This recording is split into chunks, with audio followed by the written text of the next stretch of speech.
നമസ്കാരം, ആഷിഖാണ്. അപ്പോൾ ആദ്യമായിട്ട വീഡിയോ എല്ലാവർക്കും ഇഷ്ടപ്പെട്ടു എന്ന് പ്രതീക്ഷിക്കുന്ന കുറേ കൂട്ടുകാരൊക്കെ കമൻറ്റ് ചെയ്തിട്ടുണ്ടായിരുന്നു. എന്തായാലും ഞാൻ പ്രോമിസ് ചെയ്ത 500 രൂപ അവിടെ തന്നെ ഉണ്ട്. ഞാനത് ഇരട്ടിയാക്കിയിട്ട് 1000 ആക്കാൻ പോവാണ്. ഈ എൻ്റെ ലൈറ്റിംഗ് സെറ്റപ്പ് പ്രെഡിക്റ്റ് ചെയ്യാന്നുള്ളതായിരുന്നു. ഓരോ ലൈറ്റായിട്ട് നമുക്ക് എണ്ണി നോക്കാം. ഗ്യാസ് വെഡിങ് ഇതെൻ്റെ റിം ലൈറ്റ് അല്ല, ഇത് ഞാനൊരു മോട്ടിവേറ്റഡ് ലൈറ്റായിട്ട് ഉപയോഗിക്കുവാണ്. സീനിനകത്തുള്ള ഇൻഫ്ലുവൻസ് എത്രയാണെന്ന് നിങ്ങൾക്ക് കാണാം. എൻ്റെ ഹെയർ ലൈറ്റ്, കീ ലൈറ്റ്, ഫിൽ ലൈറ്റ്, ബാക്ക്ഗ്രൗണ്ട് ലൈറ്റ്, റിം ലൈറ്റ് 1 2 3 4 5 ലൈറ്റ് ആയിട്ടുണ്ട്.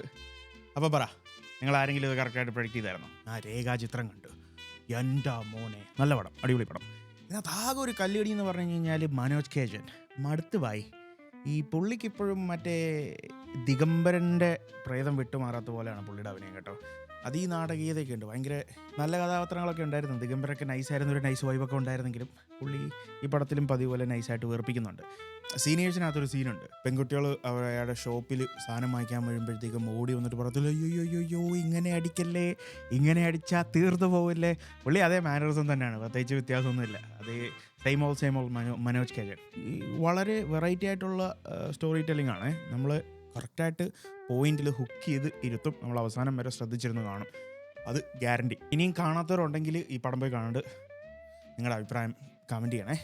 ഇങ്ങനെ നിന്ന് ഫ്രീ ആയിട്ട് സംസാരിക്കുമ്പോൾ എൻ്റെ കാഴ്ചക്കാരിൽ നിന്നുള്ള ഡിസ്റ്റൻസ് കുറവായിട്ട് തോന്നുന്നുണ്ട്. ഇങ്ങനെയുള്ളൊരു സെറ്റപ്പ് സത്യം പറഞ്ഞാൽ എനിക്ക് ഇഷ്ടപ്പെട്ടു കേട്ടോ. എനിക്ക് അത് പറഞ്ഞാൽ ആൾക്കാരോട് കാര്യം പറയാൻ വലിയ ഇഷ്ടമുള്ള കാര്യമാണ്.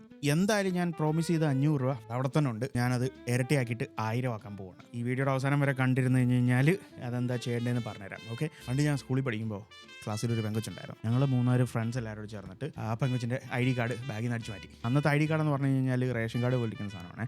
മറ്റേ കാർഡ് ബോർഡ് ഇങ്ങനെ മടക്കി വെച്ചിട്ട് അതിനകത്ത് പ്രിൻറ്റ് ചെയ്തിട്ട് കെമിക്കൽ പ്രിൻറ്റ് ചെയ്ത് പാസ്പോർട്ട് സൈസ് ഫോട്ടോ ഒട്ടിച്ച ID കാർഡ്. ഈ ID കാർഡ് അടിച്ച് മാറ്റിയിട്ട് അതിനകത്തുനിന്ന് ഫോട്ടോകളൊക്കെ എടുത്തിട്ട് DTP സെൻറ്ററിൽ കൊണ്ടുവന്നിട്ട് DTP എടുത്തു. ഈ ഫോട്ടോയിൽ കാണുന്ന പെൺകുട്ടിയെ 6/6/2006 മുതൽ കാണുവാനില്ല, കണ്ടു കിട്ടുന്നവർ തൊട്ടടുത്തുള്ള ചായക്കടയിൽ വിവരം അറിയിക്കുക എന്നതായിരുന്നു നോട്ടീസിൻ്റെ കണ്ടന്റ്. ഇതിൻ്റെ ഏറ്റവും ഇൻട്രസ്റ്റിംഗ് ആയിട്ടുള്ള പാട്ടെന്ന് പറഞ്ഞു കഴിഞ്ഞാൽ അന്യായ പ്ലാനിങ് ആയിരുന്നു. നമ്മൾ പോസ്റ്ററൊക്കെ പ്രിൻറ്റ് ചെയ്യുന്നു, ഫോട്ടോ കോപ്പി എടുത്ത് പല കോപ്പികളൊക്കെ 25 കോപ്പിയോ മറ്റോ ഉണ്ട്. ഇത് എക്സിക്യൂട്ട് ചെയ്യുന്ന ഒരു വഴി ഉണ്ടായിരുന്നു. അതായത് വൈകുന്നേരം സ്കൂൾ വിട്ട് ഫുട്ബോൾ കളിയുണ്ട്. അപ്പം ഞാനും എൻ്റെ വേറൊരു കൂട്ടുകാരൻ, എൻ്റെ പേര് കണ്ടംപൂച്ചെന്നാണ്, ഞാനും കണ്ടനും കൂടെ സ്കൂൾ ഗ്രൗണ്ടിൻ്റെ തൊട്ട് ഫ്രണ്ടിലായിട്ടൊരു സ്റ്റേജ് ഉണ്ട്. സ്റ്റേജിൻ്റെ തിണക്ക് ഇങ്ങനെ ഇരിക്കുകയാണ്, ഫ്രണ്ടിൽ കളി നടന്നുകൊണ്ടിരിക്കുന്നത്. അപ്പോൾ ഞങ്ങൾ സബ്സ്റ്റിറ്റ്യൂട്ട് ഇറങ്ങാൻ വേണ്ടിയിരിക്കുകയാണ്. ഞങ്ങളുടെ കയ്യിലാണ് ഈ പോസ്റ്ററെല്ലാം പ്രിൻറ്റ് ചെയ്ത് വെച്ചേക്കുന്നത്. ഞങ്ങളുടെ ബാഗിനകത്ത് ഇങ്ങനെ സേഫായിട്ട് വെച്ചേക്കുക. എന്നിട്ട് മൈദയൊക്കെ കുഴച്ച് വെച്ചിട്ടുണ്ട് ഒട്ടിക്കാൻ വേണ്ടിയിട്ട്. കളിച്ചുകൊണ്ടിരുന്ന 2 പേര് ഇറങ്ങുന്നു, ഞങ്ങൾ സബ് കളിക്കാൻ വേണ്ടിയിട്ട് ഇറങ്ങുന്നു. അപ്പോൾ ഇറങ്ങുന്ന സമയത്ത് നമ്മൾ ബാഗിൽ നിന്ന് സാധനം എടുത്തിട്ട് അവരുടെ കൊടുക്കുന്നു. ഇവർ ഈ സാധനം നൈസായിട്ട് ചുരുട്ടി ഷർട്ടിനടി കയറ്റിയിട്ട് സ്കൂളിനകത്ത് പോകുന്നു. സ്കൂളിൽ നിരപ്പിന് പോസ്റ്റർ ഒട്ടിക്കുന്നു. പക്ഷേ പണി പാളിയൊരു സംഭവമുണ്ട്, നമ്മുടെ കൂട്ടത്തിലുള്ള ഒരു ചങ്ക്. അപ്പോൾ എനിവേ, പിറ്റേ ദിവസം പറ്റിയ പ്രശ്നം എന്ന് പറഞ്ഞു കഴിഞ്ഞാൽ ഇതിൽ മെയിൻ ലീഡായിട്ടുള്ള പുള്ളി ഈ ID കാർഡ് തിരിച്ച് കറക്റ്റായിട്ട് ആ പെങ്കൊച്ചിൻ്റെ കൈ കൊണ്ട് കൊടുത്തിട്ടുണ്ട്. എടോ ഇത് കളഞ്ഞ് കിട്ടിയതാണ്, പൊക്കാൻ വേറെ കാരണങ്ങളൊന്നും വേണ്ട. ഇതിനകത്ത് ഏറ്റവും വലിയ കോമഡി എന്ന് പറഞ്ഞു കഴിഞ്ഞാൽ ഈ പരിപാടിക്ക് മൊത്തം ഈ വിളിച്ചിറക്കിയത് ഈ ID കാർഡ് തിരിച്ചു കൊടുത്തവനാണ്. എന്തായാലും അവൻ്റെ മഹാമനസ്ക കൊണ്ട് അവനെ ആദ്യം പൊക്കി. അത് കഴിഞ്ഞിട്ട് ചത്തത് കീചകരെങ്കിൽ കൊന്നത് ഭീമൻ തന്നെ എന്ന് പറഞ്ഞിട്ട് അവൻ്റെ കൂടെ സ്ഥിരം നടക്കുന്ന വേറെ കൂട്ടുകാരനെ പൊക്കി. അങ്ങനെ ഇവന്മാർ 2 പൊക്കി. ഇതിനകത്ത് പെട്ടുപോയത് ഞങ്ങൾ ആരുമല്ല. ഞങ്ങളിനകത്തൊരു 8-9 പേരോളം ഉണ്ടായിരുന്നു. ഇവന്മാർ വേറെ 6 പേര് പറഞ്ഞിട്ടില്ല. പക്ഷേ ഇതിനകത്ത് പ്ലാനിങ്ങിൽ ഒന്നും പെട്ടിട്ടില്ലാത്ത 3-മതൊരാളിനെയും കൂടെ സാറന്മാർ പൊക്കി. ഞങ്ങൾ സബ്സ്റ്റിറ്റ്യൂട്ട്, ഞങ്ങൾ കയറുകയല്ലേ. ഈ കയറുന്ന സമയത്ത് ഞങ്ങൾ പോസ്റ്റർ കൊടുക്കുമ്പോൾ ഞങ്ങളുടെ ഓപ്പോസിറ്റ് കളിച്ച ടീമിൽ നിന്ന് ഒരുത്തൻ സബ്സ്റ്റിറ്റ്യൂട്ട് ഇറങ്ങിയായിരുന്നു. അവൻ ഇവരുടെ കൂടെ ടോയ്ലറ്റിലേക്ക് പോകുന്ന വഴിക്ക്, യവന്മാർക്ക് വേറെ വഴിയൊന്നുമില്ല, പറഞ്ഞ സമയത്തിനാകും പരിപാടി തീർക്കണം. അപ്പം വേറെ ആൾ വരുന്നതിന് മുമ്പേ ഞങ്ങൾ ടെക്നിക്കൽ സ്കൂളിൽ പഠിച്ച കൂട്ടുകാരെല്ലാം കമൻ്റ് ഇടുക, നിങ്ങൾ ആരെങ്കിലും ഉണ്ടെങ്കിൽ ജോയിൻ അസ്. എനിവേ ഇവനും കൂടെ കയറി. അപ്പോൾ ഇവനോട് കാര്യം പറയാല്ലാതെ വേറെ ഒന്നും വഴിയില്ലാത്ത കാരണം ഇവനോടുള്ള കാര്യം ഇതാണ്, ഞങ്ങളിങ്ങനെയുള്ളൊരു പരിപാടി ഒപ്പിക്കാൻ പോകുന്നുണ്ട്. ഇത് കണ്ടു കഴിഞ്ഞപ്പോഴത്തേക്കും ഈ 3-മത്തെ നാറിക്ക് എക്സൈറ്റ്മെൻറ്റ് കയറിയിട്ട് ഞാൻ പറഞ്ഞു, അളിയാ ഞങ്ങളും ഉണ്ട് കൂടെ, ഞാനും ഉണ്ട് കൂടെ എന്നും പറഞ്ഞ് കയറിയവനാ. ഇവൻ പിറ്റേ ദിവസം ഇത് പറഞ്ഞല്ലേ ടെക്നിക്കൽ സ്കൂളാന്ന് പറഞ്ഞല്ലോ. അപ്പോൾ ടെക്നിക്കൽ സ്കൂളിൻ്റെ വെൽഡിംഗ് വർക്ക്ഷോപ്പിലുണ്ട്. ഇവന്മാരെ പൊക്കി കഴിഞ്ഞിട്ട് യവനെയും പൊക്കി, 3-മത്തവനെ. എങ്ങനെ പൊക്കി എന്നുള്ളതിന് വ്യക്തതയില്ല. എനിക്ക് തോന്നി ഇവർ പറഞ്ഞു എന്നാണ് തോന്നുന്നത്. പക്ഷേ ഞങ്ങളുടെ ആരുടെയും പേര് പറഞ്ഞില്ല, ഇവൻ വേറെ ഡിവിഷനിലുമായിരുന്നു. അങ്ങനെ ഇവൻ്റെ പേര് പറഞ്ഞു. ഇവനെ പൊക്കി. ഇവൻ അവിടെ നിന്നിട്ട് വെൽഡിംഗ് വർക്ക്ഷോപ്പിൻ്റെ അവിടെ നിന്നിട്ട് ഇവന്മാരുടെ 2-നെ നടുക്ക് നിന്നിട്ട് ബീരെ കരച്ചിലായിരുന്ന എനിക്കൊക്കെ ഇപ്പോഴും ഓർമ്മയുണ്ട്.